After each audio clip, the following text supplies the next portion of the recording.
آپ کیوں ایک گروہ، کبھی پہلے آپ حکمت یار کی صاحب کی پارٹی کو لے کر بیٹھے تھے بغل میں، پھر اس کو چھوڑ کے آپ نے طالبان کو اٹھا لیا، تو یہ غلط ہے.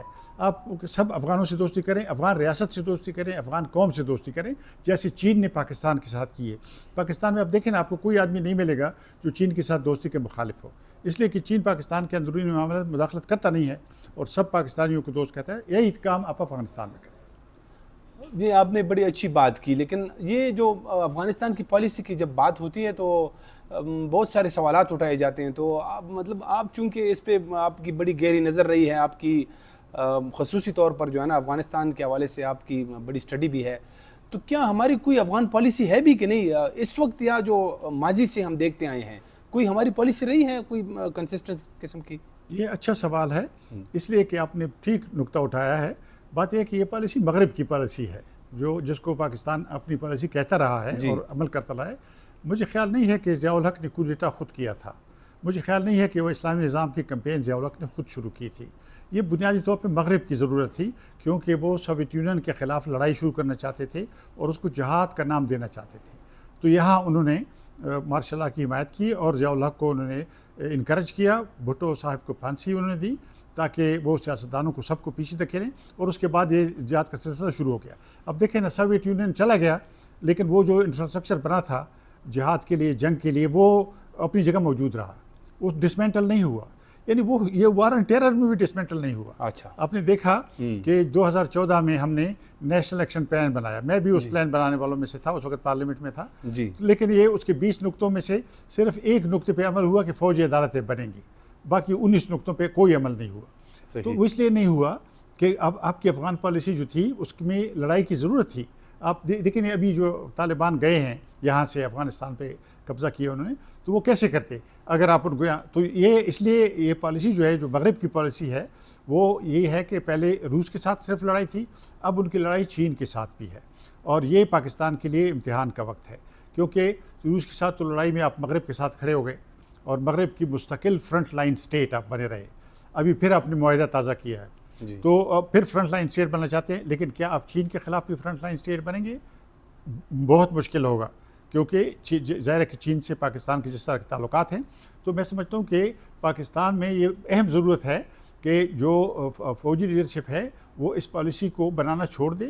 اس کو سیاسی لوگ، پارلیمنٹ، ہاں فوج کی بھی اس میں ظاہر ہے ان پٹ ہوتا ہے، ساری دنیا میں ہوتا ہے سیکیورٹی کا اپنا ان پٹ، لیکن یہ کہ پالیسی پر نظر ثانی کے لیے ایک وسیع مشورہ کرنا چاہیے اور ایک پیراڈائم شفٹ کرنا چاہیے.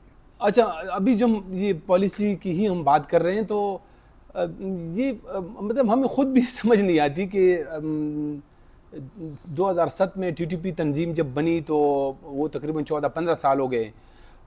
اس وقت تک ان کے خلاف کوئی ایسی پالیسی نہیں تھی. اب جب وہ ایک بہت بڑی تنظیم، ایک طاقتور، ایسا سمجھ لے کہ ایک تناور درخت کی شکل اختیار کر گئی ہے، تو اب وہ جو ہے نا، جیسے آرمی چیف نے کہا کہ ہم ان سے بات نہیں کریں گے، حالانکہ پہلے 2 سال پہلے تک یہی جو ہے نا پالیسی تھی کہ ان سے بات بھی کی گئی، ان کے لوگوں کو بھی آلایا گیا. تو اب جو یہ کہہ رہے ہیں کہ امارت اسلامی سے بات ہوگی، تو اس کو آپ کس نظر سے دیکھتے ہیں؟ جی، جیسے میں نے عرض کیا، یہ جو افغان پالیسی ہے یہ تضادات سے بھری پالیسی ہے. اس میں ایک تضاد جو ہے یہ ہے کہ 14 سال تک جھوٹ بولا گیا، کہا گیا کہ ٹی ٹی پی اور افغان طالبان الگ الگ تنظیمیں ہیں، الگ لوگ ہیں. بلکہ کہتے رہے کہ ٹی ٹی پی جو ہے وہ انڈین انٹیلیجنس را اور اس وقت کی افغان انٹیلیجنس NDS کے لیے کام کرتی ہے. لیکن آپ نے دیکھا کہ نہ اب وہاں را ہے نہ NDS ہے، لیکن ٹی ٹی پی پہلے سے زیادہ طاقتور ہو کر ابھری ہے.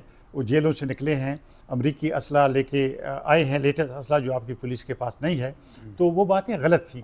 بات یہ ہے کہ ٹی ٹی پی بھی آپ نے بنائی تھی، آپ کی ضرورت تھی، کیونکہ آپ نہیں چاہتے تھے کہ افغان طالبان جو ڈیورنل لائن کے مشرق میں علاقوں پہ قبضہ کریں اور وہ اعلان کریں کہ یہ افغان طالبان کا قبضہ ہے، کیونکہ وہ اس کے لیے پاکستان کے لیے امبیرسمنٹ ہوتی کہ ڈیورنل لائن کے اس طرف افغانوں کا قبضہ ہو گیا ہے.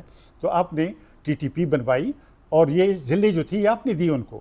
اب باجوڑ سے لے کے وزیرستان تک یہ ضلعے کس نے ان کے حوالے کیے؟ اتنی بڑی فوج ہے پاکستان کی، یہ کیسے انہوں نے قبضہ کیا؟ لیکن آپ نے دیے اور وہاں افغان طالبان کے وہ میزبان بنے اور یہ لڑائی ساری انہوں نے لڑی ان کے ساتھ مل کے. تو اب ظاہر ہے کہ وہ افغان طالبان کے ساتھ گہرے تعلقات ہیں، ایک آئیڈیالوجی ہے، ایک تنظیم ہے، ایک امیر ہے، انہوں نے بیعت کی ہوئی ہے. ہاں یہ ہے کہ ان کی مورال بڑے ہیں, اور یہ ہے کہ انہوں نے اب ایک طرح سے پیرالل اسٹیٹ کی پالیسی شروع کی ہے جو پہلے نہیں تھی. پہلے وہ ادھر ادھر حملے کرتے تھے, اب یہ کہ حملے وہ جو ریاستی لوگ ہیں, فوج ہے, پولیس ہے, سیکیورٹی کے ادارے ہیں, ان پہ حملے کرتے ہیں. اور دوسری بات یہ ہے کہ انہوں نے متوازی انتظامیہ بنانے کی کوشش کی ہے. تو یہ تو سیدھی شورش ہے, یہ دہشت گردی سے آگے کا مرحلہ ہے. تو یہ اگر انہوں نے شروع کیا جیسے افغان طالبان نے افغانستان میں کی تھی بہت سال پہلے, اور اس کا نتیجہ ہم نے دیکھا, تو یہ یہاں بھی اگر کریں گے تو اس کا کوئی نتیجہ ہوگا. میں سمجھتا ہوں کہ یہ جو ہمارے لوگ اب تک افغان پالیسی بناتے رہے ہیں, میں سمجھتا ہوں کہ وہ اپنی غلطیاں تسلیم کر لیں, ایک نئی افغان پالیسی بنے جس میں یہ ہو کہ ہمیں کیا پڑی ہے کہ افغانستان میں حکومتیں یہاں سے بھیجی جائیں. وہ افغانستان کے لوگوں کا کام ہے. اگر وہ طالبان کو ووٹ دیتے ہیں, کوئی ہمیں کیا اعتراض ہوگا اگر وہ افغانوں کی رائے سے وہاں حکومت میں آتے ہیں, یا کسی اور کو بادشاہت قائم کرتے ہیں, جمہوریت قائم کرتے ہیں, جو بھی کرتے ہیں وہ افغانوں کا کام ہے. اور پاکستان ان کو کہے کہ ہم دوست ہیں, ہم اقتصادی تعلقات بنانا چاہتے ہیں, سینٹرل ایشیا کے ساتھ تجارت کرنا چاہتے ہیں, ایران اور چین کے ساتھ بھی آپ دوستی کریں. میں سمجھتا ہوں پڑوسیوں سے آپ ساری عمر لڑائیاں نہیں لڑ سکتے. 4 جنگیں آپ نے لڑی ہیں ہندوستان کے ساتھ, جی, اور افغانستان میں آپ 40-45 سال سے ایک جنگ میں شریک ہیں, اور پھر آپ کہتے ہیں آپ کی اقتصادیات اور معاشیات جو ہے وہ خراب ہو گئی ہے. آپ کہتے ہیں کہ ہمارے ملک میں بحران کیوں پیدا ہوا ہے. آپ مسلسل جنگیں لڑیں گے تو آپ تعلیم کے لیے کیسے کریں گے, صحت کے لیے, روزگار کے لیے, ترقی کے لیے آپ کیا کر سکیں گے. تو میں سمجھتا ہوں یہ پالیسی جو ہے یہ خودکشی کی پالیسی ہے جو موجودہ افغان پالیسی ہے. اس کو بنیادی طور پر تبدیل کرنے کی ضرورت ہے. اور اس کے لیے جو ہمارے فاٹا کے علاقے ہیں, پرانے فاٹا کے, اب تو وہ مرج ہو گئے ہیں, صوبے کا حصہ ہیں, لیکن تھوڑی سی میں یہ بھی گزارش کرنا چاہتا ہوں کہ ابھی جو پشاور میں جنرل صاحب نے بات کی ہے, اس میں جو قابل اعتراض بات ہے, وہ انہوں نے کہا کہ وہ سیکریٹریٹ بنائیں گے. تو یہ تو ٹی ٹی پی کا مطالبہ تھا کہ یہ جو مرجر تھا اس کو ختم کیا جائے.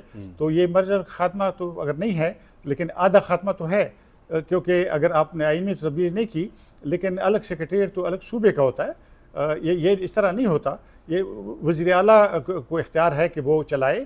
ہاں یہ ضرور ہے کہ فاٹا پر وسائل جو پرانے فاٹا کے اضلاع ہیں ان کے اوپر وسائل اپنے خرچ ہونے چاہیے, ان کے وسائل دوسری جگہ نہیں جانے چاہیے, اور ان کو اپنے وسائل میں بات کرنے کا حق ہو. وہاں معدنیات ہیں, وہاں پہ وزیرستان میں معدنیات ہیں, مومند ایجنسی میں, باجوڑ میں, ساری جگہوں میں معدنیات ہیں.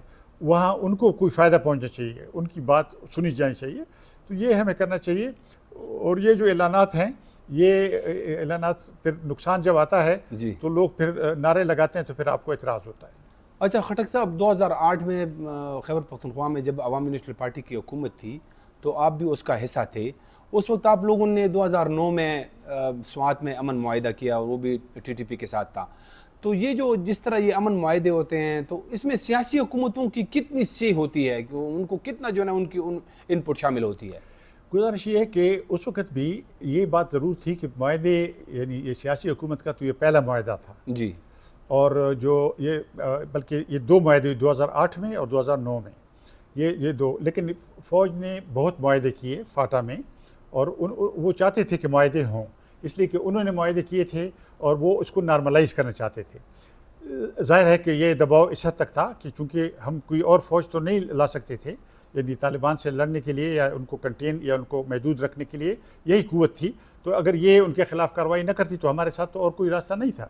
تو ہم نے مذاکرات کیے, لیکن ہم سیاسی لوگ تھے, ہم نے ایسے معاہدے نہیں کیے جس کو طالبان جو ہے وہ لے کے استعمال کر سکتے تھے. آپ نے دیکھا کہ 1 سے 4 دن کے بعد نکل گئے, اور دوسرے سے 1 دن بھی نہیں گزارا, وہ نکل گئے معاہدے سے پیچھے بھاگ گئے, اس لیے کہ ہم نے محنت کی تھی. ایسے معاہدے نہیں کیے تھے جس کو طالبان استعمال کر سکتے ہوں. فوج نے جو معاہدے کیے تھے اس میں مثلا ایسی باتیں درج تھیں کہ وہ پاکستان میں لڑائی نہیں لڑیں گے. اس کا مطلب یہ تھا کہ وہ لڑائی افغانستان میں جا کے لڑیں گے. ہمارے معاہدوں میں یہ نہیں تھا. ہمارے معاہدوں میں یہ تھا, پہلی 2 باتیں ہم کرتے تھے. پہلی بات یہ ہوتی تھی کہ ہم دہشت گردی اور تشدد سے دستبردار ہوتے ہیں. جی جی, پہلی بات نمبر 1. دوسری بات یہ ہوتی تھی کہ ہم ریاست کی ریٹ کو مانیں گے. یہ 2 باتیں پہلے ہوتی تھیں. تو یہ ظاہر ہے کہ ایسی باتیں تھیں کہ اگر یہ وہ مانتے تو پھر تو وہ دہشت گرد نہیں رہ سکتے تھے, طالبان نہیں رہ سکتے تھے. تو اس لیے وہ بھاگ گئے اس میں معاہدوں سے. تو ہمارے معاہدے اور ان معاہدوں میں تو فرق تھا, بڑا فرق تھا. ٹھیک.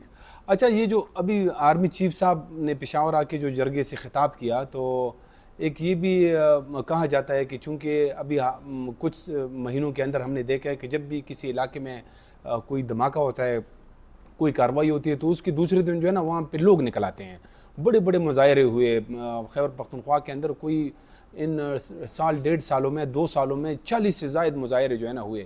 کوئی ایسا شہر میرے خیال میں نہیں رہا ہے کہ جہاں کوئی کارروائی ہوئی ہے تو لوگ نہ اٹھے ہوں. تو اب ایسا ایک تاثر ہے کہ اب شاید جو ہے نا حکومت اور جو مقتدر ادارے ہیں ان کے ساتھ عوام اس طرح کی شامل نہیں ہے جس طرح پہلے تھی.